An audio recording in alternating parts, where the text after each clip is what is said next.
Hello friends, আমি বিরাজ। আপনাদের সকলকে ওয়েলকাম মাই ইটারনাল গার্ডেনে। আশা করি আপনারা সকলেই ভালো আছেন এবং সুস্থ আছেন। আজকে আবারও চলে এসেছি একটা গুরুত্বপূর্ণ বিষয়ে আপনাদের সাথে আলোচনা করার জন্য। বন্ধুরা, আমাদের অনেকেরই বাগানে লেবু গাছ, ডালিম গাছ, কুল গাছ, এই সমস্ত গাছের পাতা হলুদ হয়ে যায় অথবা বিবর্ণ হয়ে যেতে দেখি। এর কারণ কি? এর কারণ হলো গাছের পাতার ক্লোরোফিল কণা কমে যায়। তাই গাছের পাতায় ক্লোরোফিল কণার পরিমাণ কমে যাওয়াকেই ক্লোরোসিস বলে আমরা জানি। প্রথমত আমরা জানব গাছে ক্লোরোসিস হয় কেন। ক্লোরোসিস হয় আমাদের কিছু ভুলের কারণে। যেমন ধরুন, আমরা যারা টবে গাছ করি তারা টবের মধ্যে গাছ প্রতিস্থাপন করার পূর্বে যে ড্রেনেজ সিস্টেমটি তৈরি করতে হয় তার সঠিকভাবে করতে পারি না।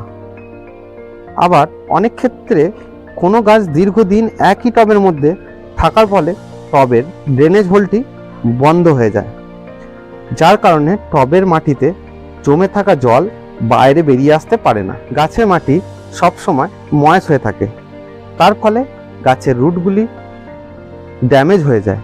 সেই সময় আমাদের গাছের মাটি যতই খাবার থাকুক, গাছ কোনোভাবেই সেই খাবার গ্রহণ করতে পারে না। প্রথমেই এটা আমাদের জেনে রাখা দরকার, ক্লোরোসিস গাছের কোনো রোগ নয়, এটা এক ধরনের ডেফিসিয়েন্সি। গাছের কিছু কিছু খাদ্যের অভাবে অথবা পুষ্টিমৌলের অভাবে হয়ে থাকে। আমরা অনেকেই কি করি, গাছের পাতা হলুদ হয়ে যাচ্ছে বা শিরাগুলো দেখা যাচ্ছে, তখন আমরা ম্যাগনেসিয়াম সালফেট স্প্রে করে দিই। এটা কিন্তু কোনো সলিউশন নয়, কারণ এপসম সল্ট দিলে কি হবে, এপসম সল্টে ম্যাগনেসিয়াম আছে আর আছে সালফার। এর ডেফিসিয়েন্সির কারণে যদি গাছের পাতা হলুদ হয়ে ক্লোরোসিস হয় তাহলে সেক্ষেত্রে সুস্থ হয়ে যাবে। আর যদি আয়রনের অভাব হয়, মলিকুইনের অভাব হয়, তাহলে সেক্ষেত্রে কিভাবে গাছটা আমাদের সুস্থ হবে? সেক্ষেত্রে আমরা খুব ভালো মানের মাইক্রোনিউট্রিয়েন্ট নেব। সে যে কোনো মাইক্রোনিউট্রিয়েন্ট হোক ভালো মানের, যার মধ্যে সব রকমের মাইক্রোনিউট্রিয়েন্ট আছে। আমি আগেই বলেছি, গাছের খাবারের পুষ্টিমৌলের অভাবে ক্লোরোসিস হয়, তাই আমরা গাছের পাতায় ও টবের মাটিতে মাইক্রোনিউট্রিয়েন্ট দেব। এখানে আমি অ্যাগ্রোমিন ম্যাক্স চা চামচের হাফ চামচ 1 লিটার জলে গুলে টবের মাটিতে দিয়ে দেব।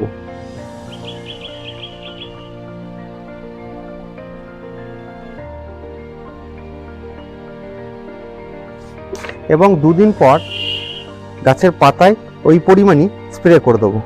তাহলেই আমাদের গাছে ক্লোরোসিস থেকে মুক্তি পাবে এবং নতুন পাতা তৈরি হবে। এই সময় আমাদের গাছে নতুন ফলের গুটি থাকলে সেগুলো ঝরে যেতে পারে। এ নিয়ে ভয় পাওয়ার কিছু নেই। দেখুন, আমার গাছে আমি আগেই মাইক্রোনিউট্রিয়েন্ট ব্যবহার করেছিলাম 1 সপ্তাহ আগে, এখন আবার নতুন পাতা বের হয়েছে এবং ধীরে ধীরে গাছটি সুস্থ হচ্ছে। আর দেখুন, আগের যে ফলের গুটি ধরেছিল সেই গুটিগুলো আমার ঝরে গেছে। আশা করছি এই নতুন শাখাগুলো থেকে আবার আমার গাছে নতুন ফুল আসবে। আপনারা এটা আবার 1 সপ্তাহ পর এই অ্যাগ্রোমিন ম্যাক্সটা ব্যবহার করবেন। আজকের ভিডিও এই পর্যন্তই।